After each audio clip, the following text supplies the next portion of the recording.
Quick facts. Constrictor, everybody. Cinematic tension / horror strings for the free contact player, no full version required, NKS support, about 30 GB in size, full section control over violins, violas, celli and basses with over 400 crazy articulations and 31 multis. One patch takes up only between 1 and 150 MB of RAM. It's probably the most comprehensive tension strings library out there, and my 3-word summary of Constrictor is consistent, focused, scary. Is it the definitive horror strings library? Let's find out. With sustains and cluster sustains, tonal and atonal shorts, cluster runs, rises and downers, as well as weird things across the 4 separate string sections, Constrictor promises a flexible solution for nightmarish and unnerving strings. There's not much to say about the user interface, in a good way. Constrictor runs in Audio Imperia's Pyramid engine and is 100% consistent with all their orchestral products. There's no additional learning curve. There are 4 mic positions, you can switch between a modern and classical mix with 1 click, and adjust the sample start delay for balancing a realistic sound with lag-free playability. In the video up here, I explain why Audio Imperia is exactly what modern orchestral composers need these days. For each string section, violins, violas, celli and basses, there are 8 folders. With over 400 articulations, I can't possibly cover everything. Instead, I'll play through 3 to 4 examples for each folder, alternating between the strings instruments. I'll make sure to play both the more descriptive articulations, like cluster, arco sustains, and the more creative ones, like chainsaw or nausea. These are particularly interesting to me. I'll also play at least 1 multi that fits each category. Speaking of multis, I love how Audio Imperia created a banner image for each of them that displays the name and a quick description of what it does. I'll stop talking now, so you can soak up the sound and atmosphere of these samples. We'll summarize our findings in the evaluation part afterwards and see if Constrictor is worth its price.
Constrictor is a specialist library for a very specific purpose. It's only strings and only has those non-standard articulations for creepy tension or horror scores. Constrictor seamlessly starts where your standard strings libraries like Arrayar, Cinematic Studio Strings or Berlin Strings end. This is smart because they didn't have to invest development time into legato scripting and all the standard articulations that we already have. Instead, Constrictor focuses on what it really wants to be, dark and unnerving.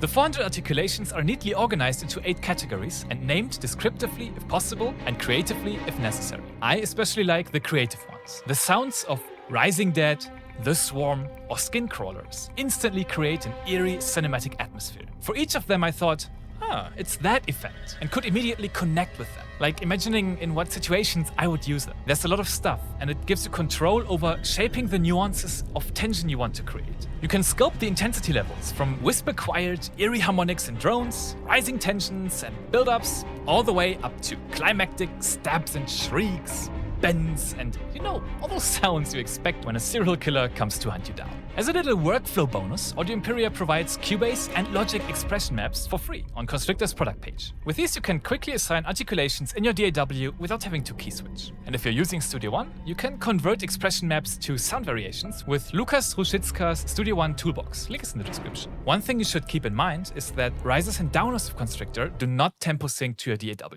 It would have been cool, but at least Constrictor provides short, medium and long versions for each of them. So I can trim, speed up or slow him down to fit my track without sounding distorted. Tempo sync would still be nice to have for a quicker riser and downer workflow. Is it important to you? Comment down below and let's let Audio Imperia know. Constrictor combines the detail and section control of a flagship strings library with the extravagant sound of obscure niche samples and wraps them into one focused, useful package. It knows what it wants, it does what it does, and it does it well. Audio Imperia has been killing it lately. And just as I said, Chorus might be the only bread and butter choir library you'll ever need, Constrictor is comprehensive and flexible enough that I doubt you'd be looking for other tension strings libraries anytime soon. It's currently on intro sale for $179 with a regular price of $249, and if you're on the hunt for this type of strings, it will serve you well. I wrote a little demo piece. It's Constrictor only, except for a few drum accents and a choir riser. Subscribe to the channel for more high quality composer content, and I'll see you soon.